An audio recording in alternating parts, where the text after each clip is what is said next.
और गुजरात चुनाव के बीच अरविंद केजरीवाल ने अचानक अपना फोकस दिल्ली पर शिफ्ट कर दिया है। केजरीवाल ने अपने कई बड़े नेताओं को भी दिल्ली बुला लिया है। क्या केजरीवाल को लगने लगा है कि दिल्ली का एमसीडी चुनाव भी उनके हाथ से निकल रहा है? दिल्ली का चुनाव जीतने के लिए बीजेपी की स्ट्रेटेजी क्या है? आज बीजेपी ने दिल्ली में 3 राज्यों के मुख्यमंत्री, 7 केंद्रीय मंत्री और 8 सांसद क्यों उतारे? दिल्ली के चुनाव का संपूर्ण विश्लेषण इस रिपोर्ट में देखिए। 7 केंद्रीय मंत्री, 3 मुख्यमंत्री और 8 सांसद। दिल्ली में एमसीडी चुनाव जीतने के लिए बीजेपी सबसे बड़ी टीम के साथ बैटल ग्राउंड पर मौजूद है। दिल्ली के 14 जिलों में बीजेपी के 14 सीनियर लीडर खुद कैंपेन की कमान संभाल रहे हैं। नितिन गडकरी, पीयूष गोयल, भूपेंद्र यादव, अनुराग ठाकुर, ज्योतिरादित्य सिंधिया, शिवराज सिंह चौहान, जयराम ठाकुर और पुष्कर सिंह धामी, ऐसे कई बड़े चेहरों को आगे करके बीजेपी दिल्ली में लीड ले रही है। बीजेपी ने दिल्ली के लिए ऐसा प्लान बनाया है जो केजरीवाल के लिए मुश्किल है। इस स्मार्टफोन के युग में भी ये फोटो स्टूडियो बना के साल में 30 लाख कमा रहे हैं। आपको भी ये कमाना है, उनसे सीखना है तो फ्रीडम ऐप को अभी डाउनलोड कीजिए। यही वजह है कि केजरीवाल कभी गुजरात जा रहे हैं तो कभी दिल्ली आ रहे हैं, लेकिन बीजेपी ने अपने सीनियर लीडर्स की सेकंड टीम को दिल्ली में फिक्स कर दिया है। केजरीवाल दिल्ली की रैलियों में बीजेपी के इन लीडर्स को लेकर ही कहानी सुना रहे हैं। Yogi Adityanath ji door to door कर रहे थे। एक जगह गए, जनता ने पूछा कि आपको वोट क्यों दें? 15 साल में आपने क्या काम किया? योगी जी को पता ही नहीं था, उनको समझ नहीं आया। उन्होंने शिवराज सिंह चौहान को फोन करा, बोले कि हमने, योगी जी ने पूछा शिवराज सिंह चौहान से, भाई हमने 15 साल में क्या काम करा?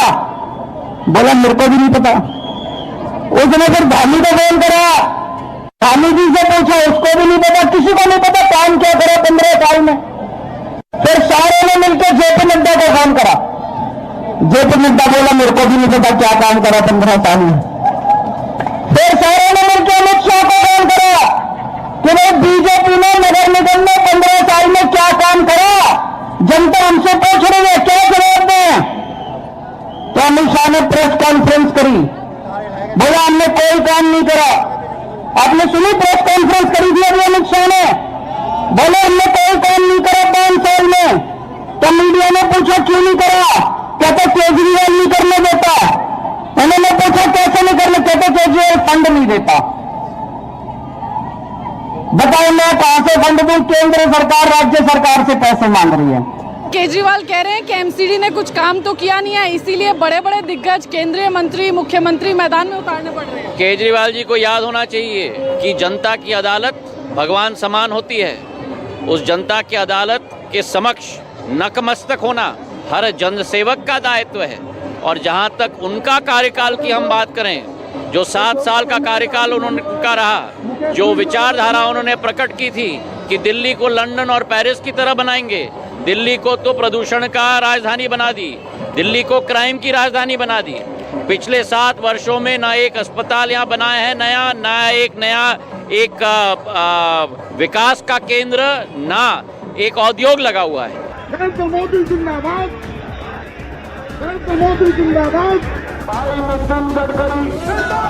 दिल्ली की लड़ाई बीजेपी कैसे जीतना चाहती है, इसकी स्ट्रेटेजी समझिए।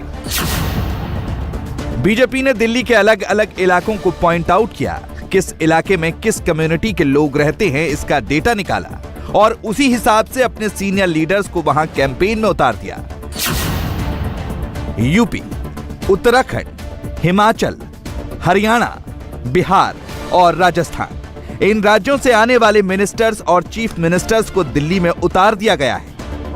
दिल्ली के सभी इलाकों में इसी प्लानिंग के तहत बीजेपी के नेता विजय संकल्प रोड शो कर रहे हैं। एमसीडी के कैंपेन में अब नितिन गडकरी की भी एंट्री हो गई। गडकरी ने दिल्ली के मालवीय नगर वाले एरिया में रोड शो किया। गडकरी ने पॉल्यूशन, ट्रैफिक, हाईवे जैसे मुद्दों पर दिल्ली के लिए प्लानिंग बताई। गडकरी का परफॉर्मेंस रिकॉर्ड ऐसा है कि लोगों को अपील भी करता है। अगले साल की जनवरी शुरू होने के पहले दिल्ली से हरिद्वार केवल 2 घंटे में होगा। एक नया रोड हम बना रहे हैं।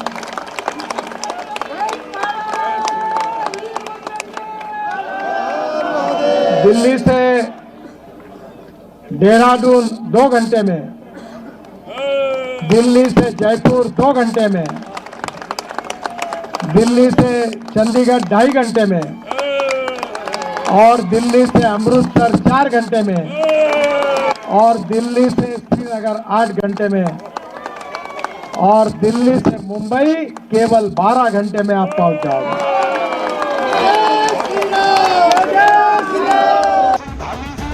दिल्ली में बीजेपी के विजय संकल्प रोड शो के पीछे भी बड़ी प्लानिंग है। हर नेता को उसके बैकग्राउंड के मुताबिक एरिया अलॉट किया गया। नितिन गडकरी ने मालवीय नगर वाले एरिया में रोड शो किया। ये मार्केट वाला इलाका है, पढ़े लिखे लोग रहते हैं। आंकड़े के साथ गडकरी ने यहाँ सरकारी काम गिनाए। मोदी जी को जय श्री राम। पीयूष गोयल सदर बाजार वाले इलाके में थे। ये व्यापारियों वाला इलाका है। व्यापारियों के इंटरेस्ट की बात पीयूष गोयल अच्छी तरह समझा सकते हैं। जयराम ठाकुर ने दिल्ली के मोती नगर में मोर्चा संभाला। यहाँ पहाड़ के लोगों की अच्छी खासी संख्या है। ज्योतिरादित्य सिंधिया दिल्ली के रोहताश नगर में थे। ये नॉर्थ ईस्ट दिल्ली का इलाका है, मार्केट एरिया है। सिंधिया को यहाँ इसलिए उतारा गया क्योंकि वो पार्टी का बड़ा चेहरा है। इस स्मार्टफोन के युग में भी ये फोटो स्टूडियो बना के साल में 30 लाख कमा रहे हैं। आपको भी ये कमाना है, उनसे सीखना है तो फ्रीडम ऐप को अभी डाउनलोड कीजिए।